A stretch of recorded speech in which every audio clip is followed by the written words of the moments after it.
기도라는 제목으로 말씀의 은혜를 나누겠습니다. 믿는 자의 특권 중 가장 큰 특권 중에 하나가 기도입니다. 한국말을 할 줄 안다고 해서 누구나 다 쉽게 기도할 수 있는 것이 아닙니다. 하나님을 알지 못하고 하나님과 특별한 관계를 맺지 못한 사람들은 기도하지 못합니다. 하나님을 찾는다는 것이 불안하고 두려운 일입니다. 기도하면 하나님이 들어주신다는 확신도 갖지를 못합니다. 그렇지만 하나님을 믿는 자는 어려움을 당하거나 문제가 있을 때 하나님께 달려나옵니다. 그것은 우리가 하나님의 자녀이기 때문입니다. 하나님이 자녀의 기도를 들으신다는 확신을 가지고 있기 때문입니다. 이스라엘은 개인적으로나 민족적으로 고난을 당하거나 어려움을 만날 때마다 하나님께 기도했습니다. 하나님은 그들 삶 가운데 나타나셨습니다. 그들의 문제를 해결해 주시고 그들을 삶의 어려움 가운데서 건져 주셨습니다.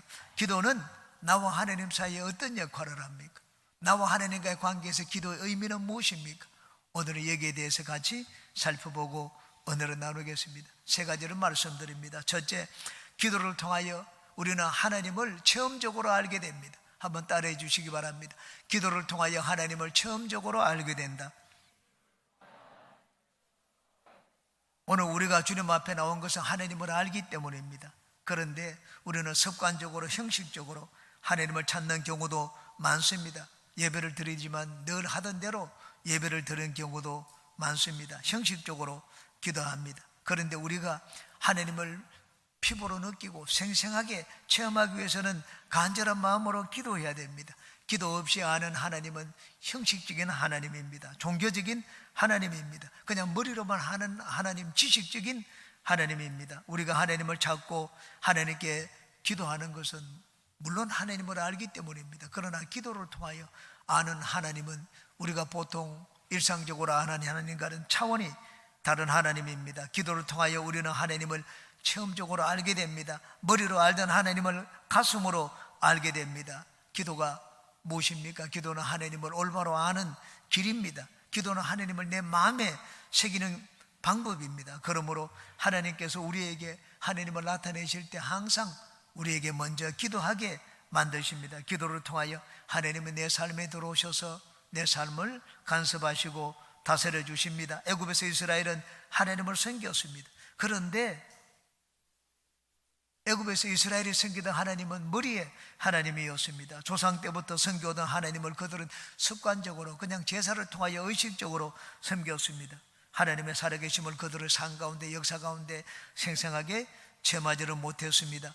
애굽의 바로가 기사와 표적을 행하는 이스라엘의 하나님을 알았다면 이스라엘에게 무서운 박해를 가하지 않았을 것입니다. 1장 8절을 보시기 바랍니다. 요셉을 알지 못하는 새 왕이 일어나 애굽을 다스리더니 라고 했습니다.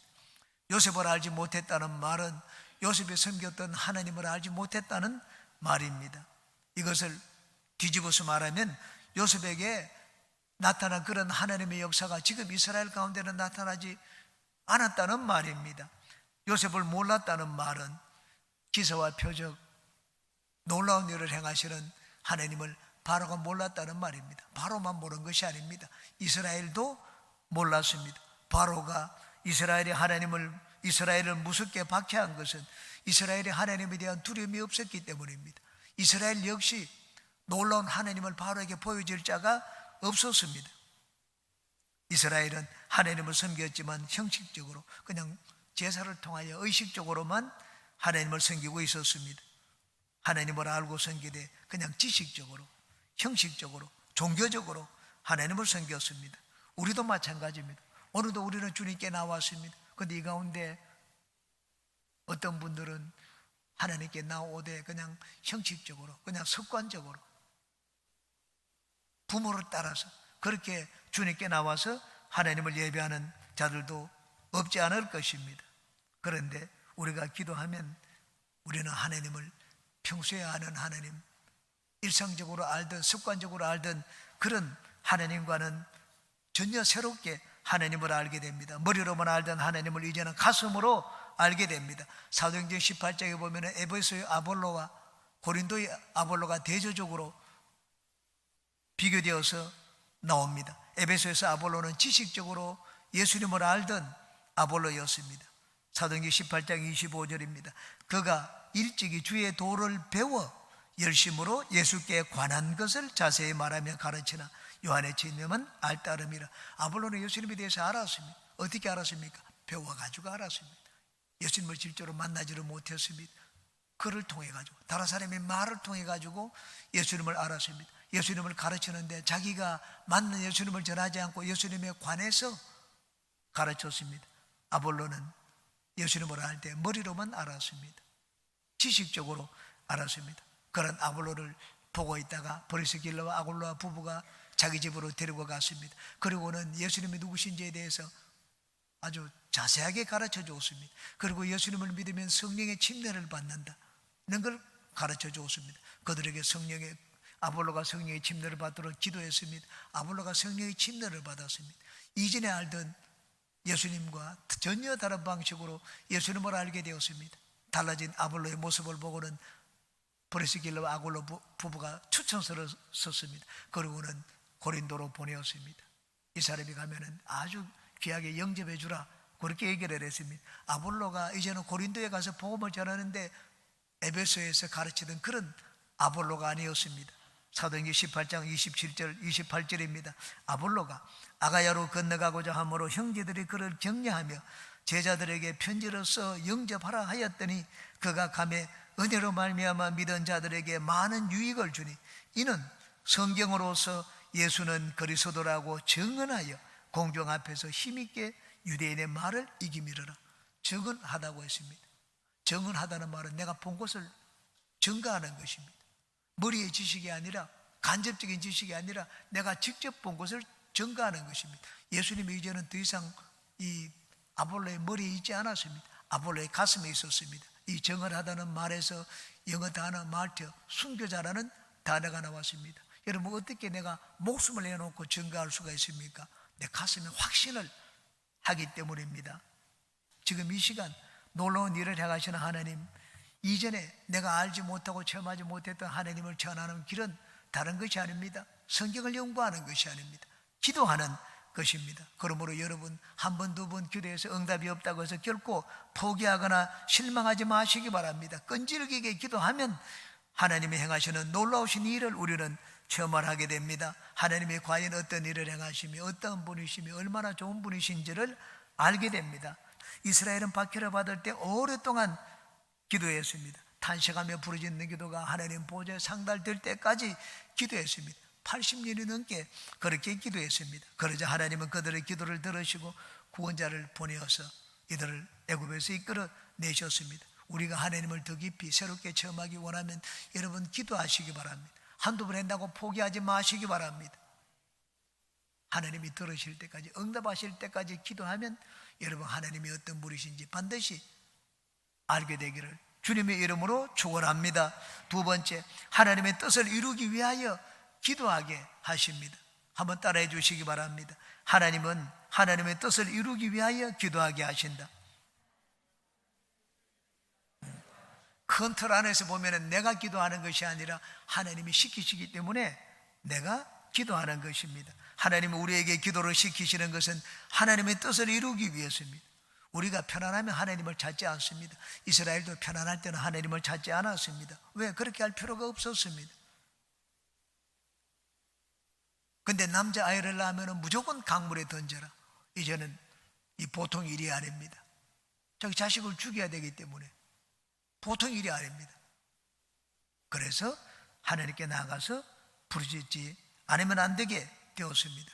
우리가 많은 경우에 하나님을 찾는 것은 내가 문제가 있기 때문입니다. 내 문제로 우리가 하나님을 찾지 하나님의 문제로 하나님을 찾지를 않습니다. 여러분, 나에게도 문제가 있지만 하나님께도 문제가 있습니다. 아니, 하나님은 완전하고 완벽하신 분인데 뭐 부족하거나 모자람이 없는 분인데 하나님의 무슨 문제가 있겠느냐? 하나님도 문제가 있습니다. 하나님의 문제는 우리의 문제처럼 무엇이 부족하거나 모자라거나 하는 그런 문제가 아닙니다. 하나님의 문제는 하나님의 뜻을 이루시는 것이 하나님의 문제입니다. 이사야 선지자는 성전에서 기도했습니다. 그때 하나님의 음성을 들었습니다. 누가 우리를 위하여 가며 우리가 누구를 보낼고? 하나님의 음성을 들었습니다. 내가 여기 있습니다. 나를 보내소서. 여러분, 누가 우리를 위하여 가면 우리가 누구를 보낼고, 바로 그것이 하나님의 문제였습니다. 복음을 전하는데 우리가 누구를 보낼까? 하나님도 문제를 가지고 소원을 가지고 있었습니다. 우리가 인생을 살면서 다 목표와 계획을 가지고 인생을 삽니다. 하나님도 마찬가지입니다. 우주를 경영하면서 하나님도 목표를 가지고 있고 계획이 있습니다. 그런데 우리는 하나님의 그 목표와 계획을 잘 모릅니다. 알려고 하지도 않는 경우가 많습니다. 그럴 때 하나님은 우리에게 하나님의 계획을 보여주시기 위하여 우리를 부르십니다. 그냥은 나오지 않기 때문에 하나님이 고난이라는 방법을 사용하십니다. 무슨 시험에 들게 하기도 하십니다.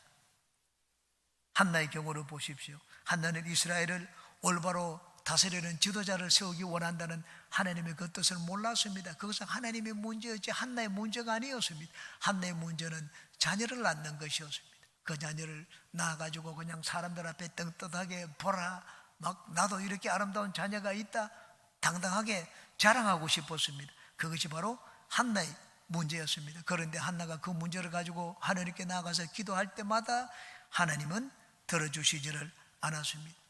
이 남편의 둘째 부인 브린나가 이 조롱을 하고 모욕을 주고 멸시를 하는데 그 멸시를 이제는 더 이상 참고 견딜 수가 없었습니다. 이제는 사랑하는 자녀를 내 품에 안고 막 그 자녀를 자랑하며 살겠다, 이런 한나의 꿈은 이제는 다 사라졌습니다. 한나는 자기의 뜻을 포기를 했습니다. 하나님 앞에 나와서 기도했습니다. 하나님, 여인의 수치를 씻어주기만 하면, 이 자녀를 주시기만 하면 나는 그 자녀를 내 것이라고 여기지 않겠습니다. 그냥 당장 하나님께 드리겠다고 했습니다. 평생에 나실인으로 하나님께 바치겠다고 했습니다. 한나가 결국 마침내 한 기도는 그건 하나님의 문제였습니다. 하나님의 뜻에 맞는 기도를 한나는 드디어 하게 되었습니다. 알고 한 것이 아니었습니다. 그러나 너무나 자기가 고난 가운데 있게 되자 자기의 모든 소원을 포기를 했습니다. 그리고는 기도를 했는데 바로 그 기도가 하나님의 뜻에 맞는 기도였습니다. 여러분, 기도는 단순히 내 문제를 해결하는 것 이상입니다. 기도는 하나님이 누구신지 아는 것 이상입니다. 기도는 하나님께서 우리에게 하나님의 뜻을 보여주시고 깨닫게 해주시는 도구입니다. 기도로 하나님 앞에 무릎을 꿇지 않는 한 우리는 하나님의 뜻이 무엇인지를 모릅니다. 우리의 기도가 금방 응답되지 않을 때가 있습니다. 오랫동안 하나님이 기도하시는 경우가 있습니다. 그것도 어려움과 고난을 겪게 하심으로 간절하게 탄식하며 기도하게 하시는 때가 있습니다. 내가 기도하는 대로 또 하나님이 응답해 주시지 않기도 합니다. 그럴 때는 하나님이 나를 향하여 특별한 계획이 있기 때문입니다. 바울사도가 2차 선교 여행을 할 때 그러했습니다. 가는 곳마다 막 길이 막혔습니다. 바울사도는 선한 뜻을 가졌습니다. 자기의 삶을 하나님께 바쳤습니다. 이익을 구하기 위해서 하나님이 일을 한 것이 아닙니다. 모든 것을 버리고 모든 것을 바쳐서 주님을 위하여 일을 하러 나갔습니다. 그런데 선한 자기의 계획이 이루어지지 않았습니다.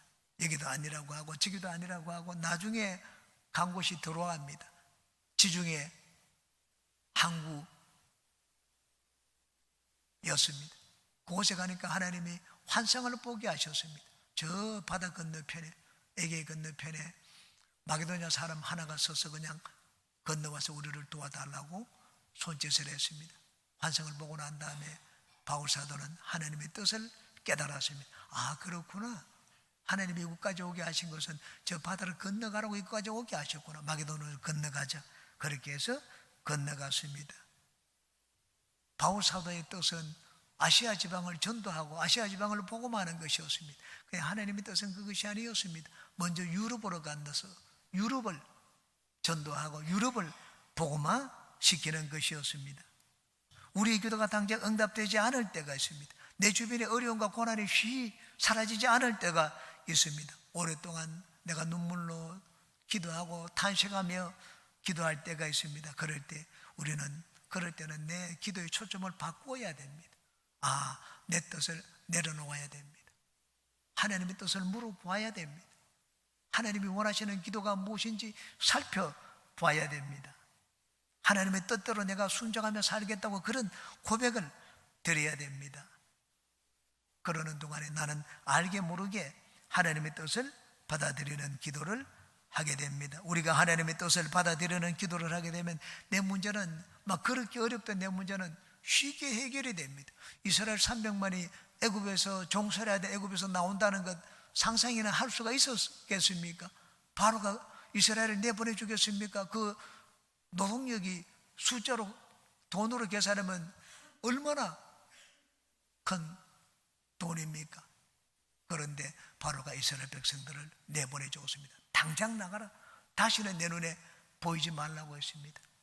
우리가 하나님의 뜻에 맞게 기도를 하면 내 문제는 순식간에 해결됩니다. 오랫동안 기도하는 여러분의 기도가 하나님의 뜻을 발견하고 하나님의 뜻 안에서 드리는 기도가 되기를 주님의 이름으로 축원합니다. 셋째, 기도는 하나님의 약속과 언약을 이루는 도구입니다. 한번 따라 하시기 바랍니다. 기도는 하나님의 약속과 언약을 이루는 도구이다. 기도할 때 이루어지는 것은 내 뜻이 아닙니다. 하나님의 뜻입니다. 하나님의 약속입니다. 하나님의 언약입니다. 기도는 나의 필요를 채우고 내 욕망을 채우는 도구가 아닙니다. 기도는 하나님의 뜻을 이루는 도구입니다. 그러므로 우리가 기도할 때 내 기도가 과연 하나님의 약속에 놓은 것인지 하나님의 뜻에 맞는 기도인지를 먼저 살펴보고 확인해야 됩니다. 하나님의 약속이 어디 있습니까? 하나님의 약속과 뜻은 하나님의 말씀에 있습니다. 그러므로 내 기도가 하나님의 말씀에 맞는 기도인지 하나님의 약속에 들어맞는 기도인지를 먼저 살펴봐야 됩니다. 또한 하나님께서 우리의 기도를 들으시는 것은 하나님의 언약 때문입니다. 약속과 언약의 관계가 무엇입니까? 약속은 아주 세부적인 것입니다. 언약은 큰 틀입니다. 약속은 많습니다. 성경에는 36,500가지 하나님의 약속이 있습니다. 언약은 그렇지 않습니다. 언약은 큰 틀입니다. 하나님이 구약에 아브라함과 언약을 맺었습니다. 그건 큰 민족을 이루고 가나안 땅을 주시겠다는 언약이었습니다. 그리고 하나님이 언약을 맺을 때 약속은 일방적으로 선포하는 것입니다.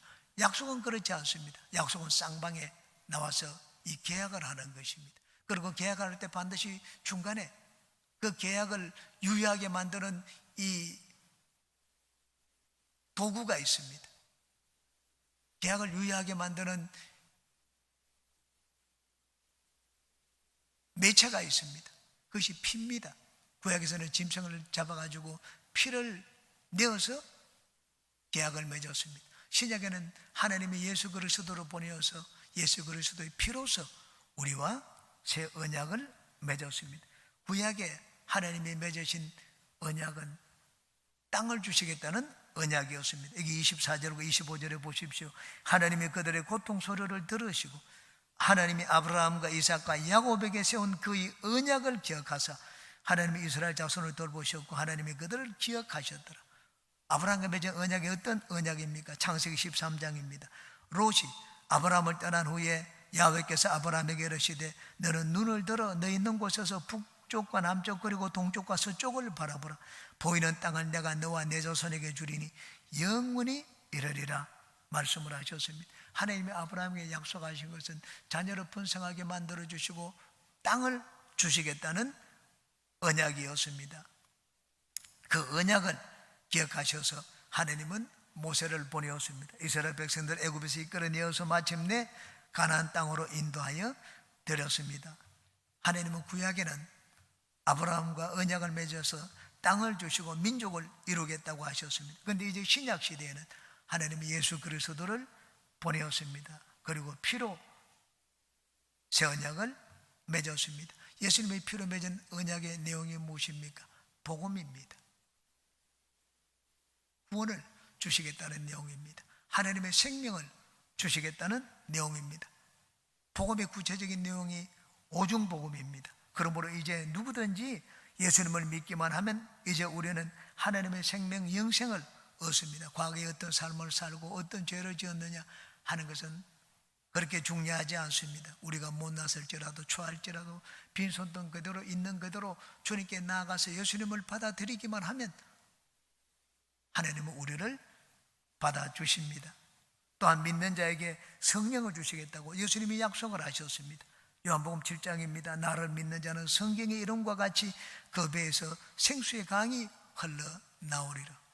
성령은 예수님을 믿는 자에게 하나님이 주시는 가장 귀한 선물입니다.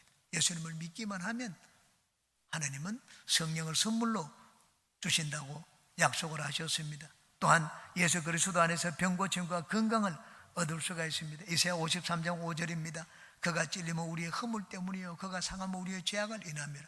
그가 징계를 받음으로 우리가 평화를 누리고 그가 채찍에 맞음으로 우리가 나음을 받았도다. 그렇게 말씀을 했습니다. 예수님의 채찍 맞으시고 온몸이 찢기신 것은 우리에게 치료를 주시고 건강을 주시기 위해서입니다. 또한 우리는 예수 그리스도 안에서 아브라함의 형통한 복을 누릴 수가 있습니다. 아들을 소유한 자에게 하나님이 다른 무엇을 선물로 주시지 않겠습니까? 아들 안에서 하늘나라를 우리에게 유업으로 물려주셨다고 말씀을 하고 있습니다.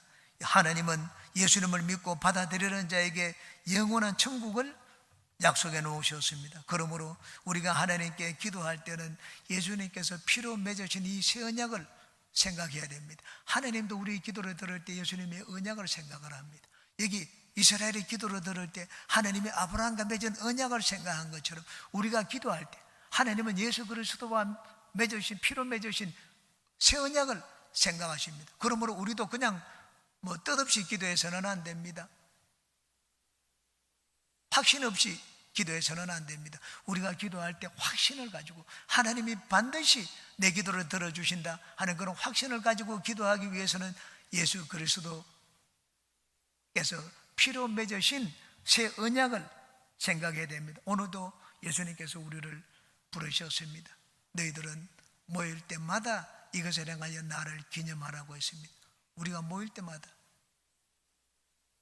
예수님이 몸을 찢고 피를 흘려주신 것을 기념하라고 했습니다. 성찬을 통하여 예수님의 언약을 기억하라고 말씀을 했습니다. 여러분, 우리 신앙의 중심이 무엇입니까? 우리 신앙의 중심에 있는 것은 예수님의 죽으심입니다. 예수님의 죽으심을 통하여 우리는 모든 것을 다 얻고 누리게 되었습니다. 이것이 예수님을 믿는 우리의 신앙입니다. 그러므로 너희들은 모일 때마다 너희를 위하여 죽은 나를 생각하고 기념하라 말씀을 하셨습니다. 우리 인생에 필요한 모든 것을 채우고 공급해 주시기 위하여 주님은 몸짓고 피 흘려 돌아가셨습니다. 주님이 죽으셨기 때문에 우리는 모든 것을 얻고 이제는 누리게 되었습니다. 우리가 기도하면 주님은 우리의 기도를 들으십니다. 예수님의 피로 맺은 새 언약을 생각하고 우리의 기도를 들으십니다. 그러므로 우리도 기도할 때는 예수님이 피로 맺으신 새 언약을 생각해야 됩니다. 그러므로 우리는 주님 앞에 나아갈 때 예수님이 내 인생에 필요한 모든 것을 공급하고 채우기 위해서 십자가에 달려 돌아가셨다. 주님이 몸짓고 피 흘려 주신 이유가 어디 있느냐?